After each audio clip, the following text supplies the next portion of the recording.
Bonjour Alexandre, donc ici on va voir les solutions acido-basiques, on va voir comment on calcule le pH et comment on utilise les Ka et les Kb.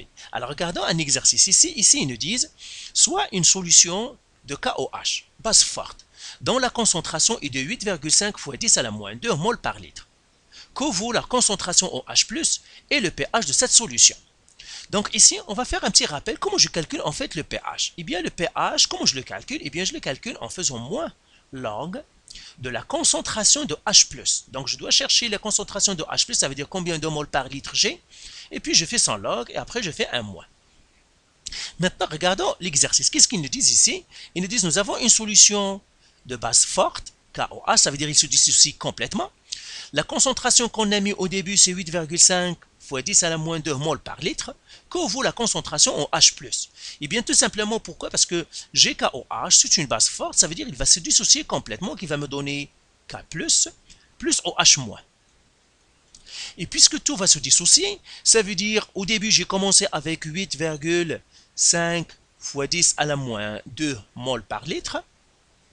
Eh bien, quand il va se dissocier, combien j'aurai en Ka? Eh bien, les Ka, eux aussi, j'aurai 8,5 fois 10 à la moins 2 mol par litre. Et les OH-, j'aurai là aussi 8,5 fois 10 à la moins 2 mol par litre lui aussi. Comme ça. Ici, moi, qu'est-ce que j'ai? J'ai les OH-, mais moi, je dois avoir les H+. Alors, il ne faut jamais oublier que tu as une formule entre les OH- et les H+. On a toujours la concentration de H+. Si je la multiplie par la concentration de OH-, ça me donne toujours 10 à la moins 14. Cette formule, tu dois la retenir à 25 degrés Celsius. Hein. C'est ce qu'on appelle la constante de l'eau. Donc ça, c'est le Ka de H2O. C'est la constante de l'eau. Tout simplement pourquoi? Parce que l'eau, lui aussi, il doit se mettre en équilibre. Et comment il se met en équilibre? Eh bien, tout simplement, on se dissocie en OH- et H+. Ça, c'est la constante de l'eau. Mais toujours, généralement, on va travailler avec un 25 degrés. Donc, on a toujours cette formule-là. Donc, puisqu'on a cette formule-là, moi, je connais le OH-. Le OH-, c'est combien? C'est 8,5 fois 10 à la moins 2. Eh bien, je vais le mettre là-dedans. Donc, je vais faire H+, fois 2,5, 8,5, pardon. Pourquoi 2,5? C'est 8,5 fois 8,5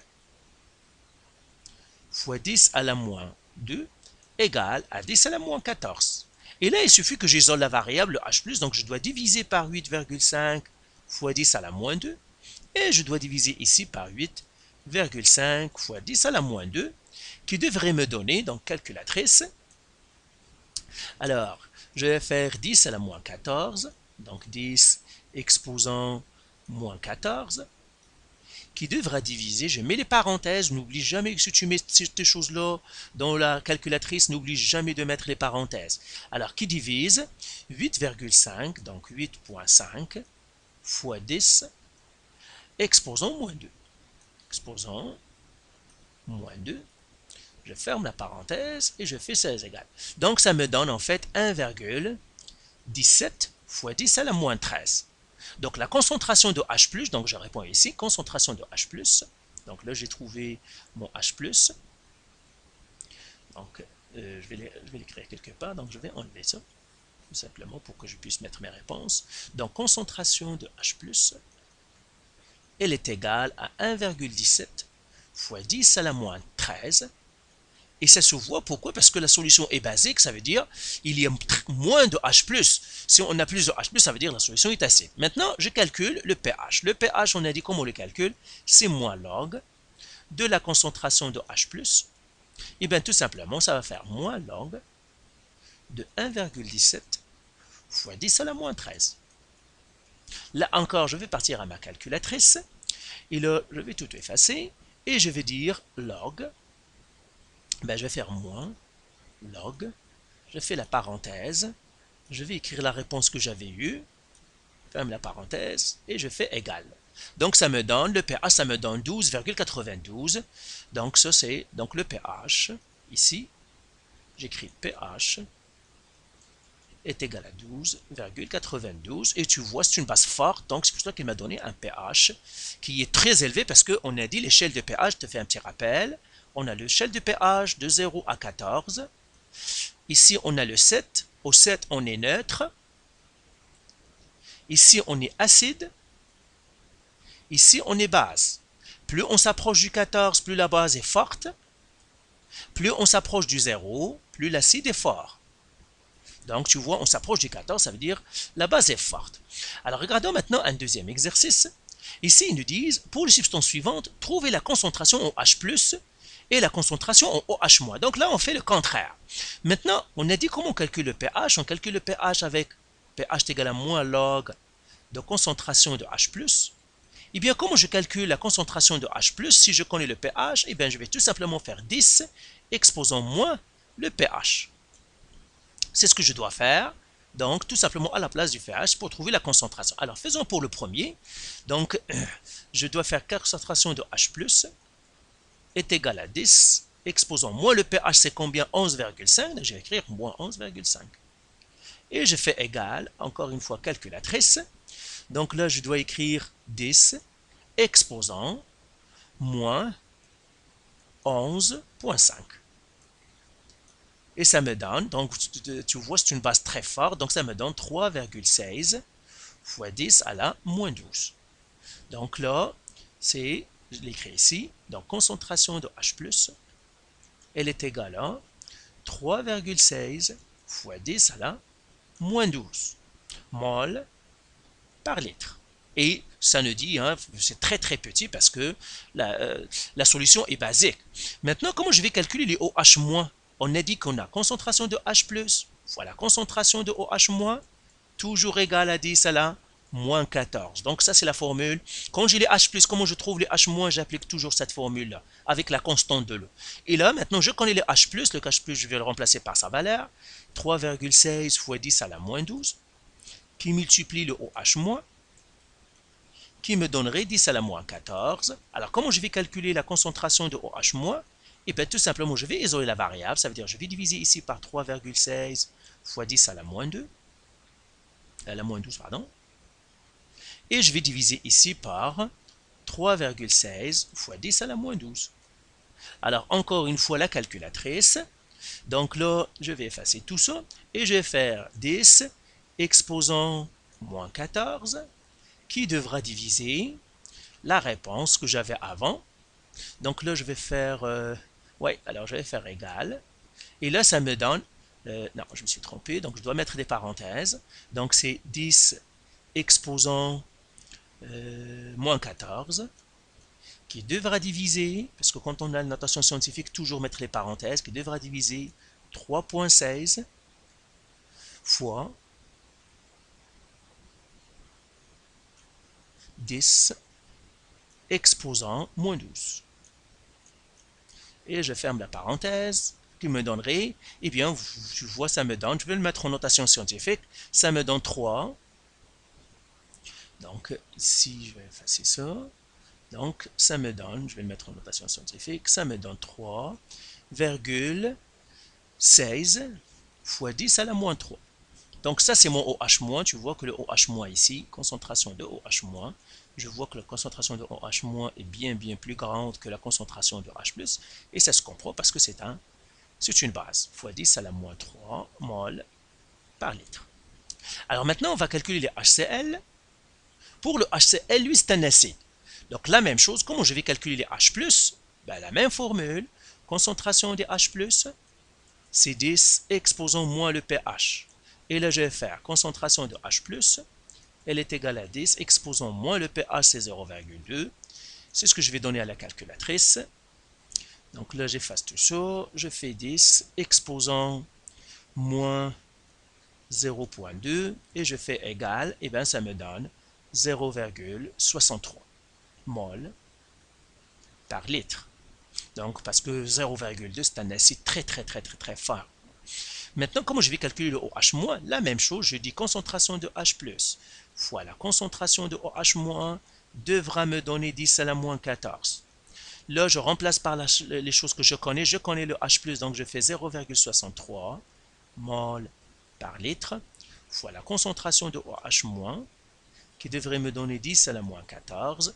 J'isole la variable, je divise par 0,63 mol par litre, je divise par 0,63 mol par litre, et ça me donnerait mon OH- maintenant. elle est égale, 10 à la moins 14 ici, calculatrice encore, j'efface tout ça, je fais 10, exposant moins 14, qui devra diviser ce que j'avais la réponse, ce qui me donne, eh bien ça me donne 1,58 fois 10 à la moins 14 mol par litre.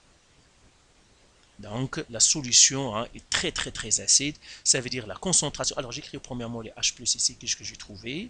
J'ai trouvé 0,63 mol par litre et la concentration DOH-, eh bien qu'est-ce que j'ai trouvé? J'ai trouvé 1,58 fois 10 à la moins 14 mol par litre. Maintenant, regardons un troisième exercice avec les Ka. Maintenant, ils nous disent ici, voici trois acides qui ont été testés en laboratoire. Donc, nous avons le CH3COOH, le H2CO3, le H3BO3. Et ils nous disent ici, écrivez l'équation de la première dissolution de chaque acide. Alors, première dissolution, ça veut dire que il va perdre un seul proton au premier. Donc, on va les faire ici. Donc, j'ai CH3, c'est un acide, COOH. Même si vous voyez OH ici, en fait, ce O-là, il n'est pas acide, celle-là, il n'est pas basique. Il ne va pas partir avec le H. C'est un acide, c'est l'acide acétique qui est très faible. Donc, j'ai un équilibre entre CH3, CO-, puisqu'il va perdre un plus, donc il va devenir un moins, plus H+. Le deuxième maintenant, H2, CO3. Donc la première acidité, ça c'est un acide fort. La première acidité, ça va faire H+, plus HCO3, moins. Et puis le dernier, H3, BO3, c'est un acide qui est faible. Ce sont tous des acides faibles en fait. Donc lui aussi, ça va être un équilibre. Ça me donnera H+, plus H2, BO3, moins. Donc ça, c'est la première acidité, ça veut dire qu'il ne perd qu'un seul proton. Alors que, par exemple, je vois celui-là, le deuxième, il peut perdre deux, c'est-à-dire il a deux acidités parce qu'il peut perdre deux protons. Ici, le CH3BO3, lui aussi, il a trois acidités, il peut perdre trois protons. Donc voilà, ça ce sont les équations de dissolution. Ici, ils nous disent classer les acides en ordre croissant de leur force, ça veut dire du plus faible au plus grand. Premièrement, le Ka, c'est quoi? En fait, le Ka, ça nous dit une idée sur la dissolution de l'acide. Et par exemple, prenons le Ka du premier ici. Comment je vais écrire le Ka? En fait, c'est la multiplication des produits qui divise les réactifs. Donc ici, ça va être la concentration de CH3, CO-, que je dois multiplier par la concentration des H+, qui doit diviser la concentration de CH3, COOH. Donc en fait, cette constante-là, c'est comme ça comment par exemple l'acide sait qu'il est en équilibre ou non. Disons que j'ai le CH3 ici. Donc cet acide-là, CH3, COOH, il va se dissocier, mais pas complètement parce qu'il y a très peu qui vont se dissocier. Donc je vais trouver des CH3, CO-, je vais trouver des H+.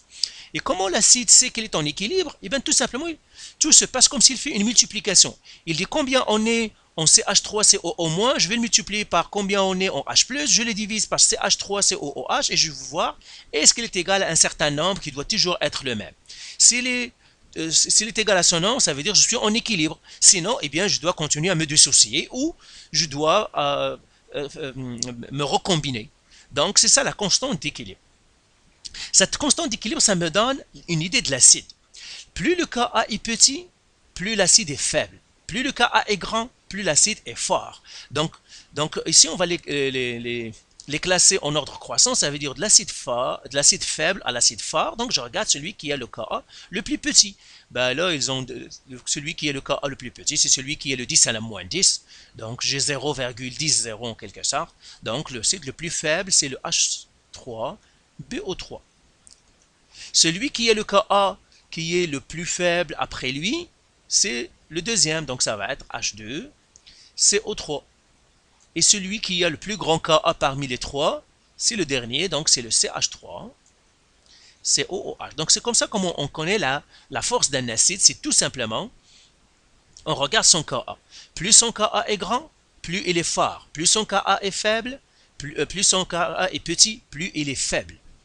Alors maintenant, on va regarder un exercice sur la neutralisation. Alors, ils nous disent ici, s'il faut 37,5 mol millilitres de LiOH à 0,25 mol pour neutraliser 75 millilitres de H2SO4, quel sera le pH de l'acide et de la base utilisés? Alors maintenant, ici, qu'est-ce qu'ils veulent? Ben, tout simplement, ils nous disent de calculer le pH de qui? De l'acide et de la base. Et ils nous disent qu'on a eu une neutralisation. Et quand on a une neutralisation, on a toujours la formule Ca fois Va est égal à Cb fois Vb. Donc ça, c'est une règle qui fonctionne toujours. Ça, c'est neutralisation. Seulement, il faut savoir qu'est-ce qu'on dit par Ca et qu'est-ce qu'on dit par Cb. En fait, quand on parle de Ca, on parle de la quantité de H+, la concentration des H+. Combien de H plus G? Quand on parle des Cb, la concentration des Cb, on parle des concentrations des OH-. Combien de OH-G? Et fais attention à cette subtilité-là. On va voir dans notre exemple comment on utilise, mais toujours dis-toi que le Ca, c'est la concentration des H+. Le Cb, c'est la concentration du OH-. Le Va, bien sûr, c'est le volume de la solution acide. Le Vb, c'est le volume de la solution basique. Maintenant, je vais sortir les infos qu'ils nous donnent. Ils nous disent on a LiOH. LiOH, ça c'est une base. Donc j'ai LiOH. Ça c'est une base. Et qu'est-ce qu'il me donne à propos d'elle? Ben, il me donne le Cb. Elle est égale à 0,25 mol par litre. Le M ici, ça veut dire mol par litre. Il me donne le Vb. Ça c'est 37,5 millilitres. Faites attention ici, la concentration de l'acide, ça correspond au OH- parce que je n'ai qu'une seule basicité, parce que je n'ai qu'un seul OH-. Donc chaque molécule ne va libérer qu'un seul OH-. C'est pour cela que la concentration, le Cb, c'est bien 0,25. Et l'OH, ben, puisqu'on va faire une neutralisation, on va supposer que l'OH se décompose complètement. Maintenant, qu'est-ce que je connais sur l'acide? L'acide, c'est H2SO4. Et qu'est-ce que je connais? Bon, je sais AVA. Là, ils me disent neutraliser 75,0 ml de H2SO4. Ils me donnent le VA. Ça veut dire qu'ils me donnent 75,0 ml. Mais ils ne me donnent pas le CA. Maintenant, qu'est-ce qu'ils veulent qu'on trouve? Ils nous disent de trouver le pH de l'acide et de trouver le pH de la base. Ben, puisque j'ai assez d'informations sur la base, je vais commencer par trouver le pH de la base. Donc le pH, on a dit comment on le calcule. Je vais faire un petit rappel ici. On a dit toujours le pH, c'est moins log de la concentration de H+. Mais puisque ça c'est une base, le LeOH, il va libérer les OH-. Donc je vais faire la dissolution du LeOH. Donc le LeOH, ça me donnerait Le plus OH-. Moi, j'ai mis combien? J'ai mis 0,25 mol par litre. Et bien, combien de OH je vais avoir? De OH-, je vais avoir 0,25 mol par litre. Et la même chose pour les E+, même s'il ne m'intéresse pas, ça me donnerait aussi, lui aussi, j'aurai une concentration de 0,25 mol par litre. Maintenant, pour calculer le pH, j'ai besoin des H+, mais je n'ai que les OH-, donc je l'écris ici, concentration de OH-, c'est 0,25 mol par litre. Donc, comment je vais chercher les OH+, les H+, pardon, on va faire concentration de H+, fois concentration de OH-, qui devra me donner 10 à la moins 14. Et là, qu'est-ce que je vais? Je vais remplacer par ce que je connais. Je connais le H+, je ne le connais pas.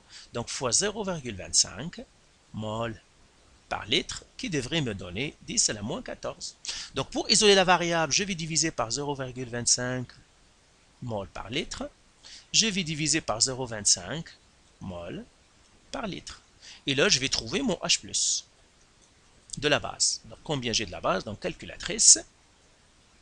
Alors, ici, j'ai 10 exposant moins 14 que je dois diviser par 0,25. Et là, je fais le calcul, ça me donne 4 fois 10 à la moins 14. Donc 4 fois 10 à la moins 14. Donc tu vois, hein, c'est vraiment très peu. C'est vraiment très peu. Maintenant, j'ai calculé le H+, donc je vais le calculer, je vais le mettre ici. Concentration de H+, de la base, elle est égale à 4 fois 10 à la moins 14 mol par litre. Et là, je vais chercher le pH. Donc, je vais effacer maintenant ici, même si on aura besoin de ça, mais je vais effacer pour l'instant. Donc, maintenant, le pH de la base, eh bien, ça va faire moins log de 4 fois 10 à la moins 14 mol par litre. Et là, je vais faire ce calcul-là. Donc, encore une fois, calculatrice. Donc, je vais faire moins. Donc, je vais effacer ça. Donc, moins log de la réponse. Donc, je vais mettre la réponse entre parenthèses. La réponse, elle est égale. Eh bien, ça me donne 13,40. Ça, c'est mon pH. Donc, ça, c'est le pH de la base. Maintenant, on va chercher le pH de l'acide. Mais pour l'acide, on ne connaît pas la concentration de l'acide pour que je puisse connaître la concentration des H+.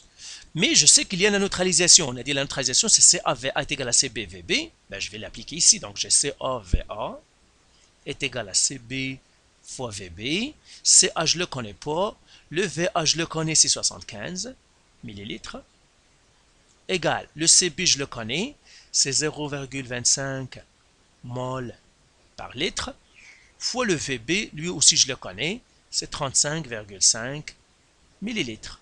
Donc je calcule le Ca, donc je divise par 75 millilitres.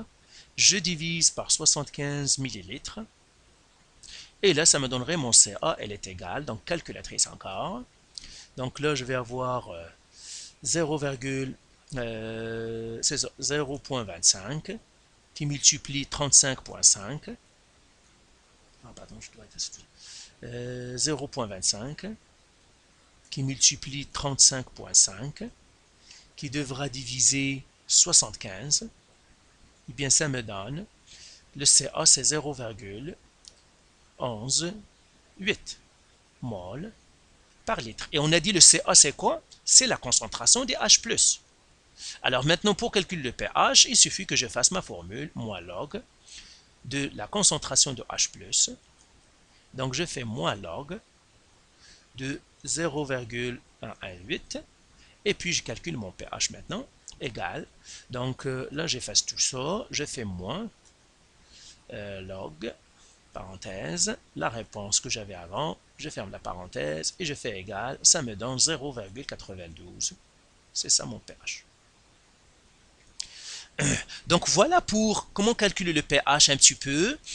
Dans les autres cours qu'on va voir, on va voir comment calculer le pH pour les acides et basiques, les acides et les bases qui sont faibles. Ici, ce sont des acides et des bases qui sont fortes. On va voir comment calculer le pH pour les acides et les bases qui sont faibles et comment utiliser le Ka dans les cours prochains.